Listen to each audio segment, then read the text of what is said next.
These are the R62As. This order was 625 cars numbered 1651 to 2475. The R62As were built shortly after the successful delivery of their older sisters, the R62. But instead of being built by Kawasaki Heavy Industries, they were instead built by Bombardier Transportation. However, 1651 to 1660 did have their body shells built by Kawasaki to be used as samples during production. These cars were built between 1984 and 1987, but due to numerous coupler and electrical problems, they began service between 1985 and 1988. Even though the first set started service on 4, beginning December 16th, 1984. Because of course the set was already having issues that were already mentioned, the test train was later moved to the 2 train by March 12, 1985. Then by April 14th of the same year, this set was moved to the 7 train. After testing was completed, the first R62As were slowly sent to the 1 train. The slow delivery of the R62As were a signal that the issues were far from over.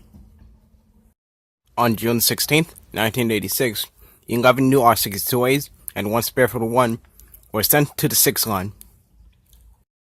Then on December 1, 1986, 12 new R62As were sent to the 3 train.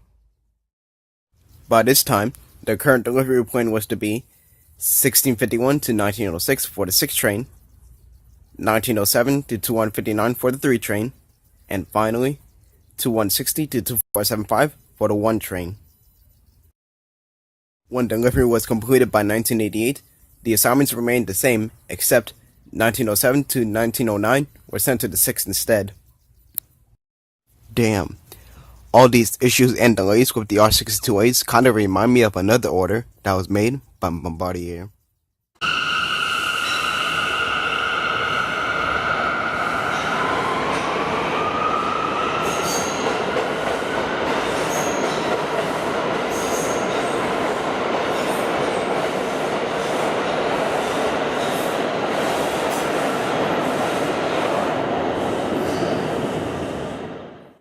Beginning in 2001, when the R142s and R142As started to get delivered, the cars assigned to the 3 and 6 trains were sent to the 7 line in order to replace the Redbirds that remained on the 7 train. This was because the R62As were built as single cars, just like the older sisters, the R62s.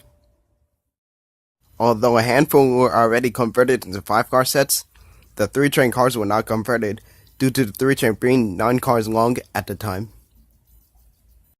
Plus, it was difficult to put the NTTs into 11-car sets. That was, until the R188 order came in, displacing the R62As on the 7, back onto the 6. Today, the R62As are in service on the 1, 6, and Times Square shuttle.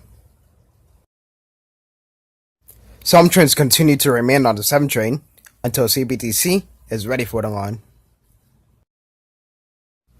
You would also be able to catch the 4 train of R62As whenever the 4 is split at 125th Street.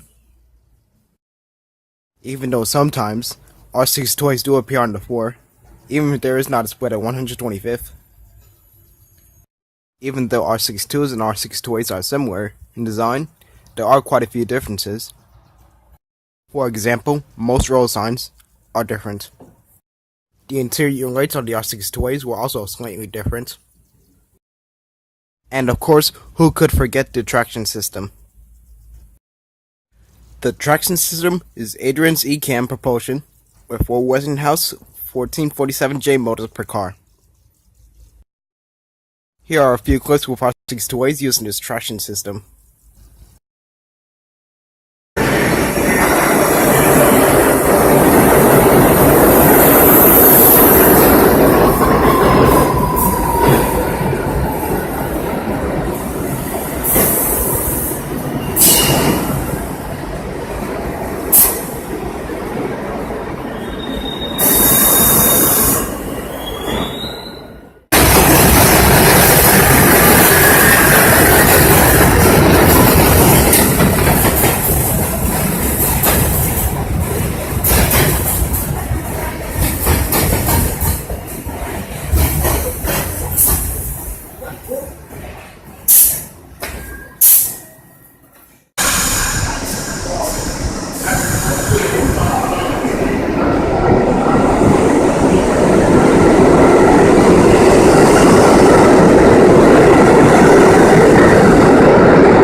Even though I like the fact that the R62As are reappearing on the Lexington Avenue line, I honestly prefer R62s over R62As. The only feature that really stood out to me were the new exterior LED lights introduced on the 7 and are now currently on the 6 line. This feature helps reduce confusion when looking for the local or express lines, even though we still have dumbasses that can't tell the differences anyway. By the way, 1736 to 1740 and to 151 were equipped with different local and express lights. The LED lights were featured on the front and side of the cars as a pilot before the feature was fully implemented. Other than that, the R62As are more or less an average subway car. Not even the Times Square R62As are interesting with their wraps. By default, these are the worst to me cars running today, but they are not the worst cars in the system today. In fact, I like the R62As a lot better than these pieces of shit right here. And the R62As are definitely a lot better than this fuckfest right here. In fact, the R62As were the best thing made by Bombardier. Yes, the R179s do not hit service yet, but until, and if, the R179s hit service, I would rate them as slightly worse than the R62As.